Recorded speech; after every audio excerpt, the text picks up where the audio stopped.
देख लेते हैं कि अब हमारा जो डिज़ाइन कॉन्सेप्ट है और जो डिज़ाइन प्रिंसिपल है वो क्या होते हैं। अब हमने थर्ड यूनिट का पहला टॉपिक यानी कि पहला टॉपिक जो था सॉफ्टवेयर डिज़ाइन, एंड उसके बाद हमने देख लिया था कि द सॉफ्टवेयर डिज़ाइन प्रोसेस क्या होती है। वो चीज़ें हमारी कंप्लीट हो चुकी है। देन अब हम मूव करते हैं कि डिज़ाइन कॉन्सेप्ट एंड प्रिंसिपल क्या है। अब देखिए डिज़ाइन कॉन्सेप्ट एब्स्ट्रैक्शन। अब भाई एब्स्ट्रैक्शन को आप सिंपल ही समझिए कि abstraction is the process of hiding the internal implementation detail and showing only essential feature of an object और system. Hiding complexity, showing only essential feature. देखिए आप एक सिंपल से एग्जांपल से समझिए इस एब्स्ट्रैक्शन को। अगर किसी आदमी को कार चलाना सीखना है तो उसे सिर्फ इतना आना चाहिए कि गियर को कैसे हैंडल करते हैं, स्टीयरिंग को कैसे हैंडल करते हैं। उसे इन चीज़ों से मतलब नहीं है, उसे इन चीज़ों का नॉलेज होना ज़रूरी नहीं है कि गियर बॉक्स के अंदर क्या है, स्टीयरिंग कैसे बनता है और इंजन के अंदर क्या चल रहा है। उन चीज़ों से उसे मतलब नहीं है। उसे सिर्फ इतना पता होना चाहिए कि कैसे स्टीयरिंग हैंडल करना है, कैसे गियर हैंडल करना है। That's all. यही चीज़ होती है हमारी एब्स्ट्रैक्शन, यानी कि hiding complexity and showing only essential feature. जो सामने दिख रहा है उसे सिर्फ याद रखो, उसे सिर्फ उतना पता होना चाहिए, उसे उसमें जो इम्प्लीमेंटेशन है, उसमें जो एल्गोरिथम है उससे कोई मतलब नहीं होना चाहिए। ये हमारा एब्स्ट्रैक्शन। देखिए एब्स्ट्रैक्शन के दो टाइप होते हैं, functional abstraction and data abstraction. अब देखिए फंक्शनल एब्स्ट्रैक्शन क्या करता है, व्हाट ए फंक्शन डस, यानी कि फंक्शन क्या काम करता है वो बताता है। जैसे सम ऑफ डिजिट्स, अगर मतलब कि कोई फंक्शन है तो उसका काम क्या है ये बताता है। सम ऑफ डिजिट्स ये क्या करेगा, यानी कि आपने देखा होगा अगर आपने कोई प्रोग्रामिंग लैंग्वेज पढ़ी है तो उसमें किया है कि एक नंबर है, जैसे अब मान लीजिए 1 2 3 यानी कि 123। अब इसका सम ऑफ डिजिट्स यानी कि कितना हो जाएगा, 1 + 2 + 3 ये हो जाएगा 6। तो सम ऑफ डिजिट्स यानी कि एक फंक्शन बनाएंगे हम, उस फंक्शन में पूरा मतलब पूरी कोडिंग करेंगे उसकी और वो हमें आउटपुट में 6 देगा। उस फंक्शन का काम क्या है, एक नंबर है उसका सम ऑफ डिजिट्स करना, उस मतलब कि उसकी जो पूरी डिजिट्स है उनका सम करके देगा। तो ये हमारा फंक्शनल एब्स्ट्रैक्शन हो गया। Then data abstraction, hiding internal structure और डाटा टाइप्स। देखिए अब सिंपल सा एग्जांपल समझिए, हमारा एटीएम है। अब एटीएम में हमें सिर्फ इतना पता है कि हम जाएंगे, कार्ड इंसर्ट करेंगे, पिन डालेंगे, यानी कि विड्रॉ मनी, डिपॉजिट मनी, बस इतना काम है हमें उसके पीछे की पूरी मैथमेटिक्स, पूरा एल्गोरिथम कुछ नहीं पता, हमें सिर्फ एटीएम यूज़ करना आता है। तो ये है हमारा एब्स्ट्रैक्शन, दैट्स ऑल। अब इसके बाद देखिए मॉड्यूलरिटी क्या होती है। Modularity is the technique of dividing a software into smaller, independent and manageable part called modules। भाई मॉड्यूल्स यानी कि सॉफ्टवेयर है हमारा, उसे हम छोटे छोटे मॉड्यूल्स में डिवाइड करेंगे, यानी कि स्मॉलर इंडिपेंडेंस। मॉड्यूल्स तो है इंडिपेंडेंट, अगर एक मॉड्यूल ये काम कर रहा है तो उस काम पे दूसरा मॉड्यूल डिपेंडेंट नहीं होना चाहिए। इंडिपेंडेंटली अलग अलग मॉड्यूल में हम अपने सॉफ्टवेयर को डिवाइड करेंगे, जिससे कि हमारा जो सॉफ्टवेयर है मैनेजेबल बनेगा। देखिए इसका पर्पस क्या है, to make the system easier to understand, develop, test and maintain. यानी कि उसके मेंटेनेंस के लिए, उसे डेवलप करने के लिए, उसके टेस्टिंग के लिए, उसे समझने के लिए हम एक बड़े से सॉफ्टवेयर को मॉड्यूल्स में डिवाइड करेंगे। एग्जांपल के लिए आप देख लीजिए, कोई भी एक हमारा सॉफ्टवेयर है तो उसमें profile module, login module, payment module, यानी कि सारे मॉड्यूल अलग अलग रहेंगे। एक मॉड्यूल प्रोफाइल मॉड्यूल ये अलग काम करेगा, लॉगिन मॉड्यूल यानी कि यूज़र उसका user name and password login करेगा तो वो लॉगिन का काम करेगा, पेमेंट मॉड्यूल वो अलग काम करेगा। ये चीज़ें हमारी मॉड्यूलिटी के अंदर आती है, दैट्स ऑल। इसके बाद हम देख लेते हैं इंफॉर्मेशन हाइडिंग क्या होती है। देखिए आप इस कॉन्सेप्ट के नाम से ही समझ रहे हैं, इंफॉर्मेशन को हाइड करना। देखिए information hiding is the principle of restricting access to the internal details of a module and exposing only necessary information।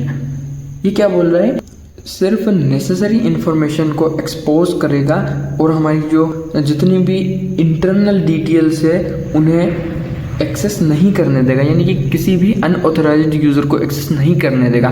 देखिए इसका गोल क्या है, to protect the data. Data को प्रोटेक्ट करने के लिए इसका यूज़ होता है।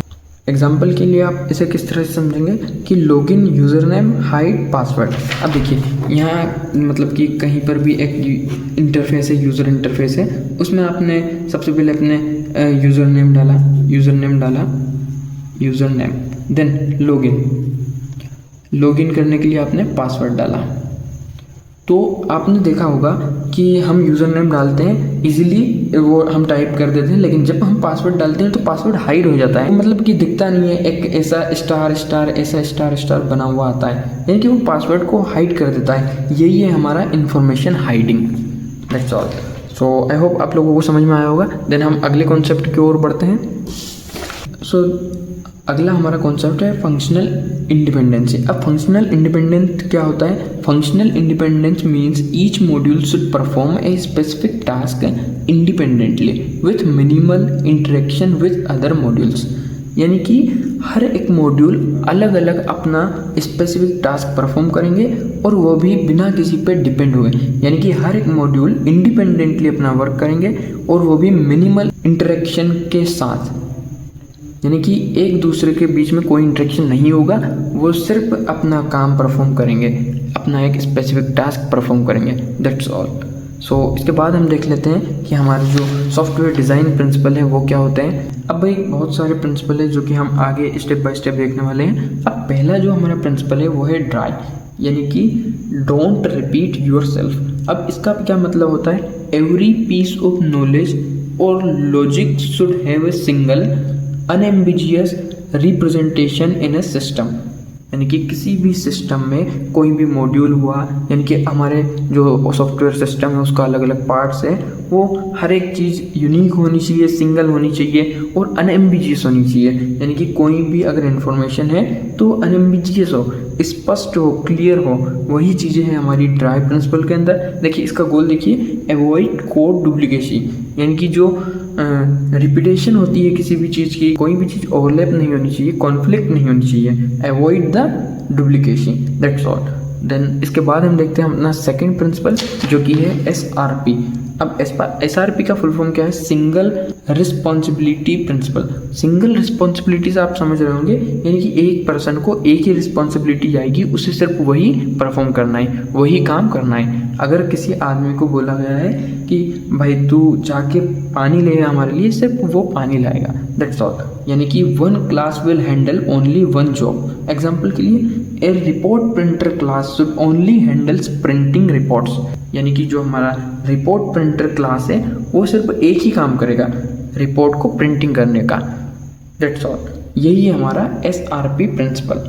देन इसके बाद हम देख लेते हैं हमारा अगला प्रिंसिपल जो कि है ISP। अब ISP का फुल फॉर्म होता है इंटरफेस सेग्रीगेशन।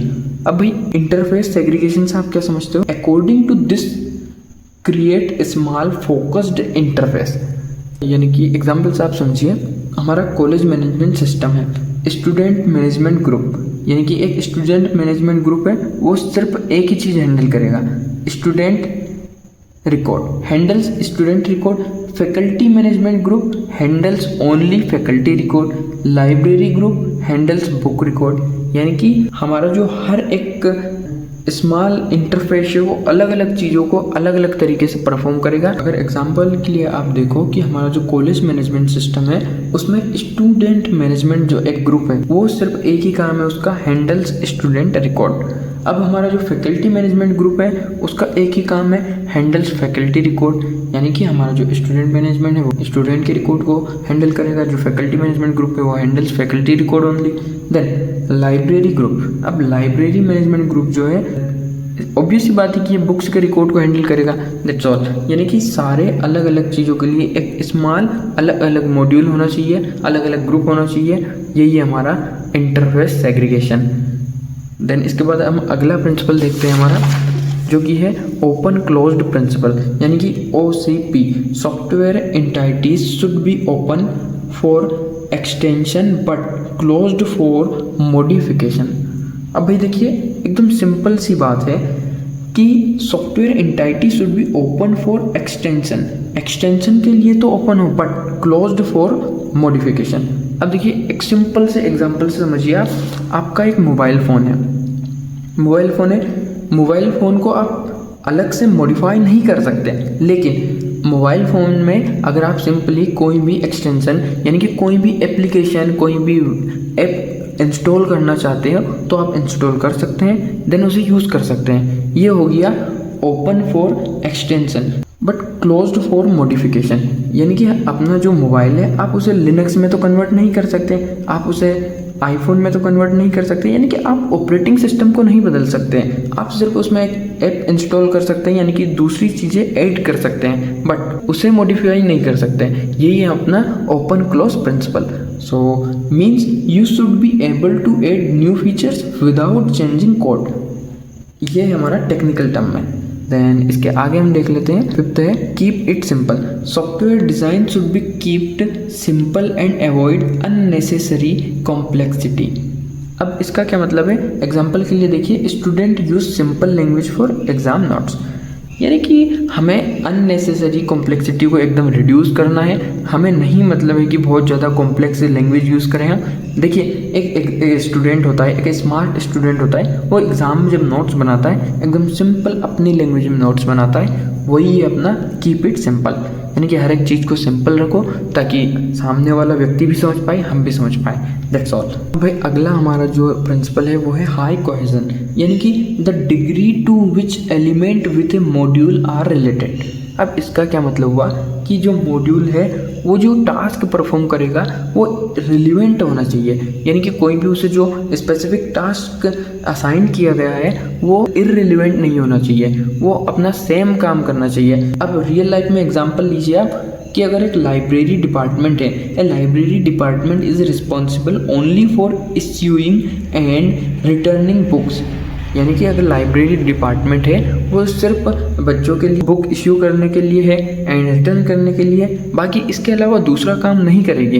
बहुत से बहुत वो यही चीज़ देखेगी कि कितनी बुक इस साल आई, अगले साल कितनी बुक गई थी, बस यही चीज़ है, यानी कि वो इररिलेवेंट चीज़ नहीं रखेगी। यानी कि उससे अगर यानी कि रजिस्ट्रार ऑफिस या फिर अलग अलग चीज़ें होती है, जैसे फैकल्टी का जो रिकॉर्ड होता है, उन चीज़ों का रिकॉर्ड लाइब्रेरी मैनेजमेंट नहीं रखेगा, वो सिर्फ बुक से रिलेटेड चीज़ें रिकॉर्ड करके रखेंगी। तो यही होता है अपना हाई कोहेजन, यानी कि all activities are related to single purpose, एक ही पर्पस के लिए एक मॉड्यूल काम करना चाहिए। That's all. अब अगला है हमारा 7th प्रिंसिपल कपलिंग। अब कपलिंग क्या होता है? तो देखिए मॉड्यूल शुड बी इंडिपेंडेंट, यानी कि कपलिंग का मतलब ये होता है कि हर एक मॉड्यूल इंडिपेंडेंट होना चाहिए, यानी कि किसी भी प्रकार की डिपेंडेंसी नहीं होनी चाहिए। अब इसके लिए बहुत ही अच्छे कीवर्ड्स है, low coupling good design, high coupling bad design. अगर हमारे मॉड्यूल के अंदर लो कपलिंग है तो ये पॉसिबिलिटी ज़्यादा है कि वो डिज़ाइन अच्छा होगा, पॉसिबिलिटी नहीं 100% श्योरिटी है कि डिज़ाइन अच्छा ही होगा।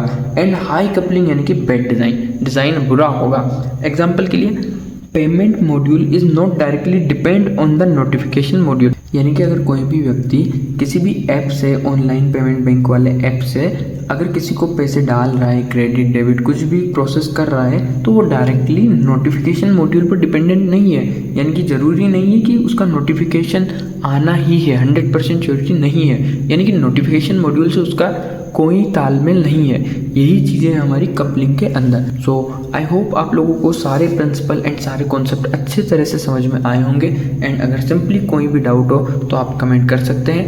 And thank you for watching this video. मिलते हैं अगली वीडियो में।